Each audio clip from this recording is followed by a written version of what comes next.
Solar system का 8वां और सबसे दूर का ग्रह नेपच्यून रहस्यमय अंधेरी दुनिया है। सूर्य से बेहद दूर होने के कारण इसे अभी तक केवल वॉयेजर 2 स्पेसक्राफ्ट ने ही विजिट किया है।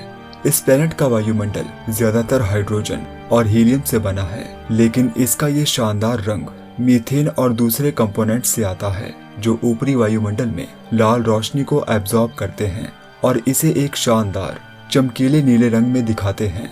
नेपच्यून का अध्ययन ज्यादातर जमीन पर मौजूद टेलीस्कोप से किया गया है, जिसका अर्थ है कि ये प्लेनेट अभी भी अपने भीतर कई रहस्यों को छिपाए हुए है। लेकिन अविश्वसनीय वॉयेजर 2 अंतरिक्ष यान और पृथ्वी पर आधारित टेलीस्कोप से कलेक्ट किए गए डेटा से वैज्ञानिक नेपच्यून की संरचना और संरचना के कई पहलुओं को अध्ययन करने में सफल रहे हैं, जिससे उन्हें ये समझने में मदद मिली है कि इस प्लेनेट के अंदर क्या है और क्या हो रहा है। तो चलिए चलते हैं एक भयानक मिशन पर, जहां से वापसी की संभावना बेहद कम है। मिशन का उद्देश्य है ये देखना कि नेपच्यून के बादलों के नीचे क्या है।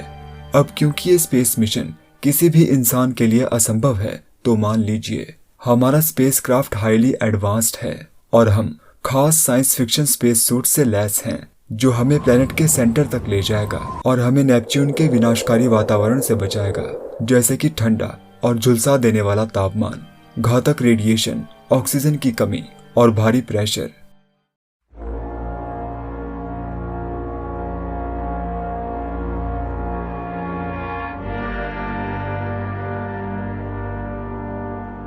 जैसे ही हम अपने हाईली एडवांस स्पेसक्राफ्ट में नेपच्यून की ओर बढ़ेंगे, हमें इस प्लेनेट का अविश्वसनीय दृश्य दिखाई देगा, जिसमें भयंकर तूफान आ रहे हैं।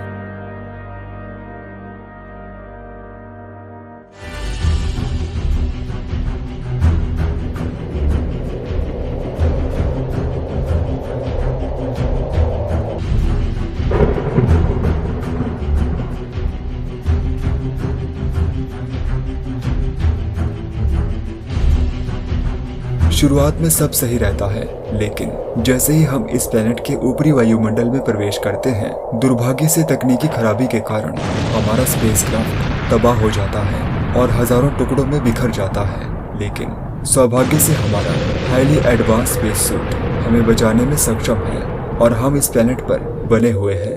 इस ग्रह पर हम उसी गति से उतर रहे होंगे जैसे कि हम पृथ्वी की ओर गिर रहे हों, क्योंकि नेपच्यून का गुरुत्वाकर्षण हमारे अपने ग्रह पृथ्वी की तुलना में सिर्फ 40% ज्यादा मजबूत है।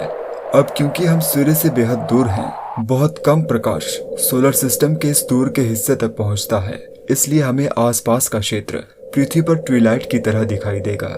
जैसे जैसे हम नेपच्यून के वातावरण में आगे बढ़ते हैं, अब इस पड़ाव पर हमें सबसे पहले मीथेन बर्फ के क्रिस्टल से बने सफेद बादल दिखाई देंगे, जहां एटमॉस्फेरिक प्रेशर 0.5 एटमॉस्फेयर्स है, जो पृथ्वी के सी लेवल पर वायुमंडलीय दबाव का आधा है। इस ऊंचाई पर नेपच्यून अविश्वसनीय रूप से ठंडा है और यहाँ का तापमान 0 से 200 डिग्री सेल्सियस नीचे है।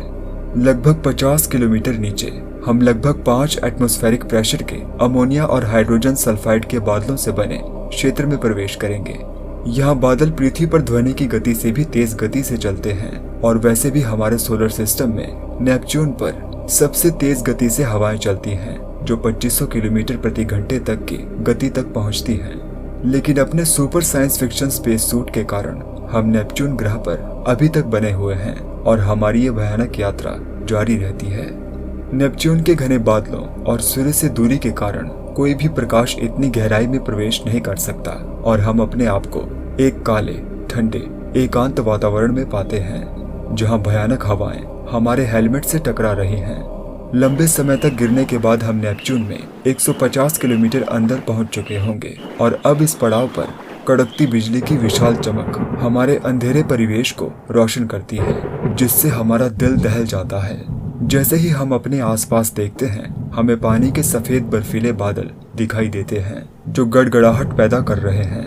जैसे ही हम बादलों के इस पड़ाव से गुजरेंगे, दबाव 50 एटमॉस्फेयर से ऊपर तक बढ़ जाएगा और तापमान 26 डिग्री सेल्सियस के आसपास होगा। अपने हाईटेक साइंस फिक्शन हेलमेट की वजह से हम अपने आसपास देख पाते हैं और जल्दी ही हम महसूस करते हैं कि बादलों की परतें तो हमारे इस साहसिक कार्य का आसान हिस्सा थीं। जैसे ही हम पानी की बर्फ के बादलों के नीचे से निकलते हैं, प्रेशर तेज हो जाता है और तापमान 1000 डिग्री सेल्सियस से भी ज्यादा हो जाता है। डूबने के बहुत लंबे समय के बाद हम नेपच्यून में लगभग 6000 किलोमीटर अंदर होंगे और इस भयानक ग्रह की रहस्यमय मेंटल में होंगे। यहाँ हमारे स्पेस सूट को 10,000 वायुमंडल से ज्यादा का दबाव और 4000 डिग्री सेल्सियस से ज्यादा बढ़ते तापमान का सामना करना पड़ेगा। ये अजीब सी बेहद गर्म परत तरल मीथेन और अमोनिया बर्फ से बनी है, जो बेहद ज्यादा प्रेशर में गर्म घने तरल पदार्थ के रूप में व्यवहार करती है। इतने ज्यादा प्रेशर के कारण कार्बन एटम्स भी क्रिस्टलाइज हो सकते हैं और हीरे बना सकते हैं।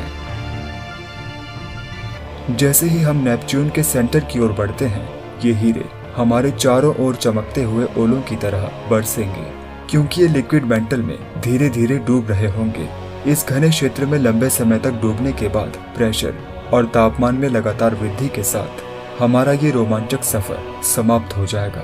इस पड़ाव पर हम इस प्लेनेट में हजारों किलोमीटर की दूरी पर नेपच्यून के कोर में खड़े होंगे, जिसकी सतह लगभग पृथ्वी के समान द्रव्यमान और आयरन की चट्टान और एक्सोटिक बर्फ से बनी होगी। संभवतः इसकी सतह हीरे की परत के समान होगी। अब इस पड़ाव पर पहुंचने के बाद हम आगे की यात्रा नहीं कर पाएंगे। करीब 5000 डिग्री सेल्सियस से भी ऊपर का तापमान और 70 लाख एटमॉस्फेयर से भी ज्यादा के प्रेशर का लगातार सामना करने के बाद हमारा हाईली एडवांस स्पेस सूट हमें ज्यादा देर तक बचाए नहीं रख पाता और इस भयानक वातावरण में कुछ क्षण बिताने के बाद हम वीरगति को प्राप्त हो जाते हैं।